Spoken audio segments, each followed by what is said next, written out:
Yo YouTube, what is up?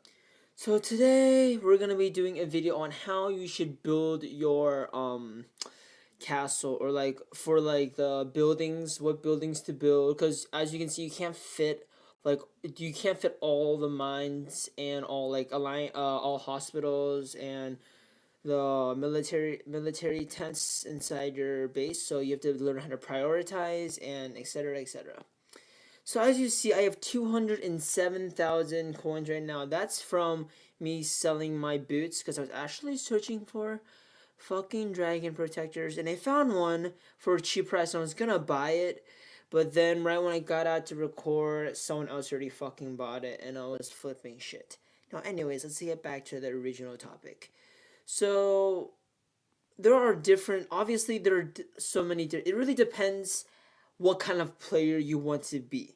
If you want to be a per se a resource, so if you're just gonna not really gonna get into like war, even though this is a war game, but hey, I'm not judging. Lots of people just want to like farm and then get stronger, etc.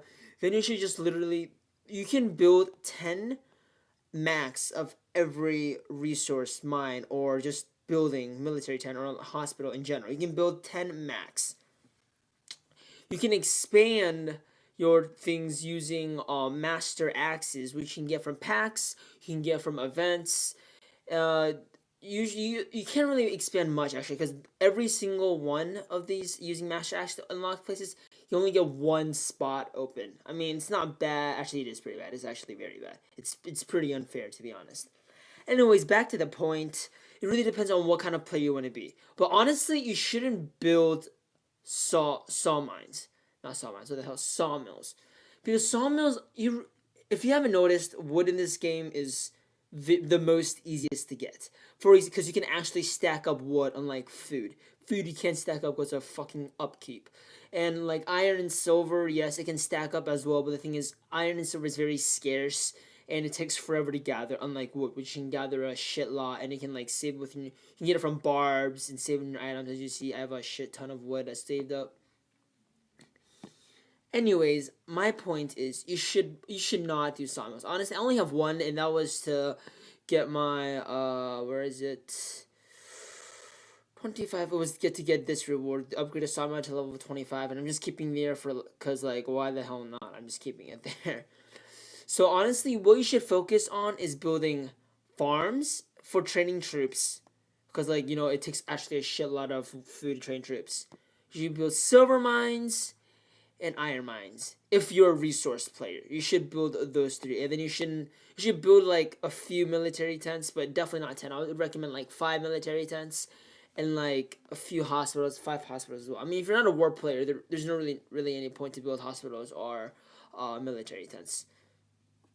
Now we're gonna talk about what if you're a war player like me. If you're a war player like me, this is what I do. I have built the max. That means 10 military tents and 10 hospitals. What do military tents do? So the military tent provides housing for your troops, upgrade to increase training capacity and training speed. Meaning, every time you upgrade your military tent, or just build one. See, you see a troop training speed. You add a percentage, so you can train the troops faster, and the training capacity gets bigger. Meaning, which is great for war players like me, because I like to train a hell lot of troops in case, like, speed training, in case I'm like because I lose troops a lot, because I like obviously I'm a war player and I fight a bunch. See, I can train 1,100 troops. It usually takes me about 22 hours to train 1,100 T9s. Obviously, that's still a lot, but hey, usually if I don't have like all these military tents, it probably take a hell lot longer. Probably take literally like 18, 20 hours just to train like 500 troops. Anyways, now what is the importance of hospitals? I dare to say that hospitals are probably one of the most important buildings in this game. Why? Because have you ever gotten zeroed before? I don't know if you have, but in my kingdom, Kingdom 143, we have something called the two monsters, Attila and Shane. Those two guys, I mean, don't get me wrong, they're great players. Let me show you. Shane and the Russian person, it spells Attila. They are great I can't say actually. That's controversial. I mean, they're great people, but they're very dangerous people as well. As in, they are hella strong. And if you get on the wrong side, they will literally solo and rape your whole alliance. Meaning, don't get on the wrong side. But some of us, like, cough, us, we have gotten on the wrong side and we have gotten zeroed before. And it's pretty embarrassing. As in, like, they kill, like, 300k troops and only lose, like, 10k. It is one-way slaughter in short.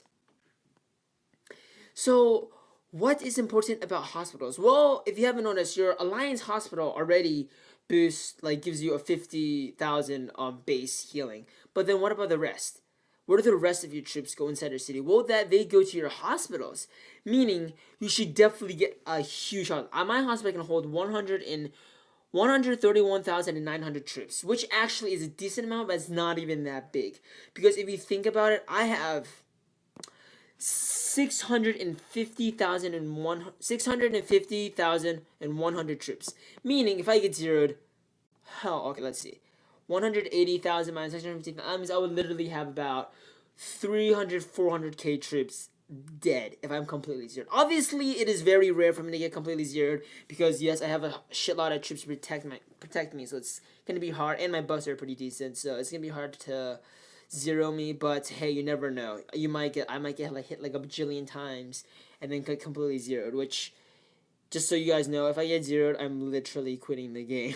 Like, there's no point for me to play anymore. So the point of hospitals is to keep having me play the game. So, like, if you, like, for example, if you get attacked once, then obviously your hospital is going to fill up. It's not like it's going to wipe out your whole team, but therefore you have to have high hospital capacity. Because you might be wondering, wait, what happens if your hospital capacity, like, fills up and then you have troops that, like, you pretty much go over the hospital capacity? Well, that means you lose your troops, which is terrible. Because think about it, if you lose your troops, you have, like, yeah, I know if they're wounded, you still have to pay resources to heal them and time and everything, but think about it. Think about it. When they're injured, I'm not exactly sure how much resources you have to pay, but I'm pretty sure it is only half the amount of resources you have to pay to heal them rather than to completely train new troops. So so one, you save resources. Two, you save a hell lot of time. For example, if you lose 100,000 troops, okay, for you to train 100,000 new troops, at least T9s, it can literally take a month. Actually, a month is an understatement. While if they're injured, it will only take up to like a week and half the resources. In short, hospitals are hella important in like just especially if you're like if your alliance is constantly at war. It is very important to, like, you know what I mean, just keep you playing the game, make sure you don't get completely wiped out and you can't recover. And that is pretty much it for this video, guys. I'm sorry I haven't spent the 207,000 gold. I'm really waiting for a good offer. Let me check. Nope. Sigh. I'm trying to get it at 166,000. But obviously there is no such offer yet, so I'm pissed off. Anyways, yep. Back to this is end of this video. Thanks for watching, everyone. I'm a new YouTuber, so as always, if there's any tips or advices you wanted to give me, please feel free to tell me. I am totally all ears. I will not take offense. I'm a very chill dude if you haven't already noticed. And please like, subscribe, comment, and share this video for more content. And as always, stay sexy.